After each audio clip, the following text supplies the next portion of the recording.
I was on patrol when my wife's boyfriend called Laughing. The satellite phone buzzed against my chest plate. A sound you don't ignore in the desert.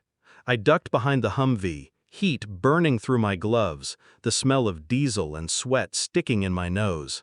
I pressed the receiver to my ear, expecting command. Instead, laughter. A man's laughter. Young, careless. "Yeah, he's probably dead out there anyway," he said, his voice dripping with amusement. Another voice cut through, smaller, desperate. "My son, my boy, I want my real daddy. When is he coming home?" Then her voice, sharp, cutting, the woman who once whispered promises into my neck. "Mind your own business, Tyler. Go play." The line didn't disconnect, it hung there, their lives spilling into my ear like poison. They thought I was just some grunt, lost in sand, another disposable body under a flag. They didn't know. I wasn't a grunt. I was Delta Force's youngest colonel, and I carried unlimited Black Ops resources in my back pocket. I lowered the receiver slowly. Inside me, silence. Not rage, not tears, just the click of a lock sliding into place. The war wasn't in the desert anymore. It had just shifted home. Nights grew longer after that call. The stars above the desert turned cold, indifferent. I replayed the sound of my son crying, over and over, the word real slicing into me like shrapnel. Real daddy. I carried that phrase with me through ambushes, through silent marches under black sky. My men thought I was focused on maps and targets. They didn't know I was mapping something else entirely, my family's betrayal. I watched memories differently, re-examined her smiles, the hurried excuses, the sudden late shifts. I realized the distance had started long before I deployed. She had already left me in everything but name. The denial fought hard. Part of me wanted to dismiss it, convince myself the boyfriend was just a one-night slip. But the laughter? It was too comfortable, too familiar.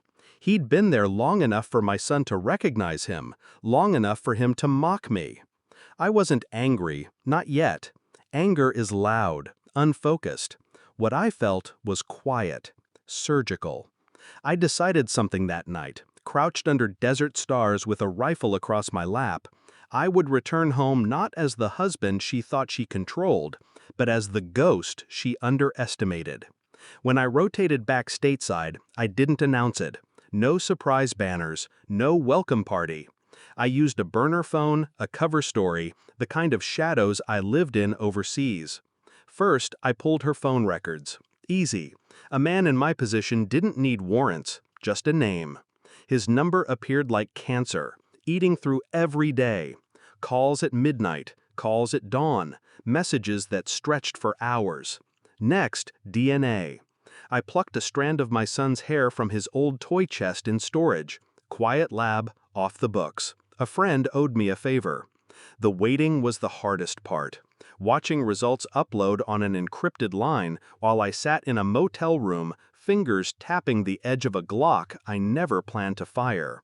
I studied them too, from a distance. Parked outside the house I bought. Watched him carry groceries into my kitchen.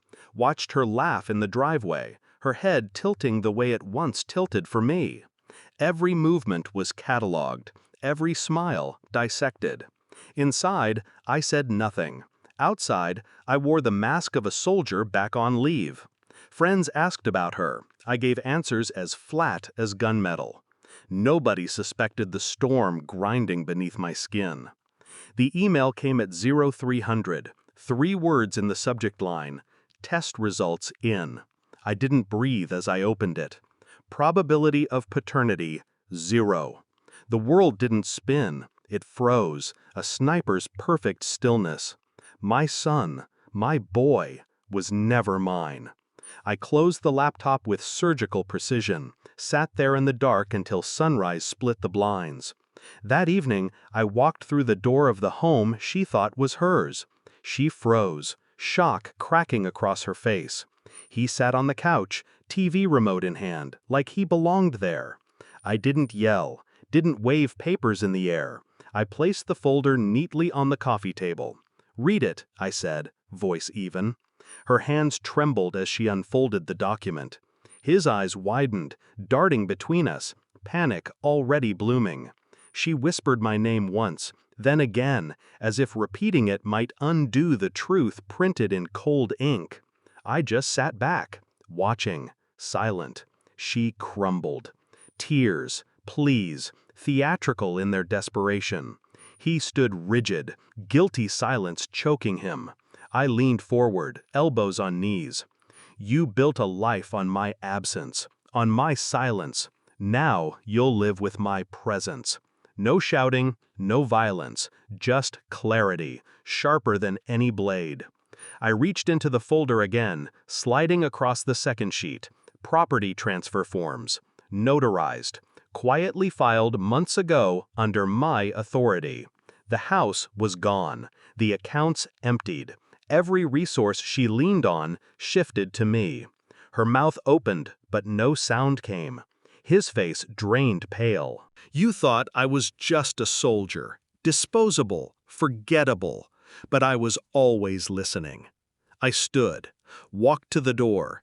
She reached for me, fingers shaking, but I stepped back, let her grasp nothing but air. The power wasn't in what I took from her.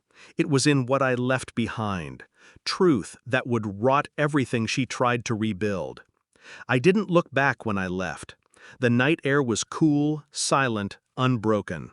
For the first time since that phone call in the desert, I breathed clean. The war wasn't over. Wars never end. They just change battlefields. But I had won mine. Not with bullets, not with blood, but with truth. She lost me. He lost the illusion. And the child, he would one day learn the truth, and with it the weight of her betrayal. As for me, I felt nothing. No grief, no victory, just clarity. I was never his father, and she was never my wife. I hadn't come home from war. I had simply changed enemies.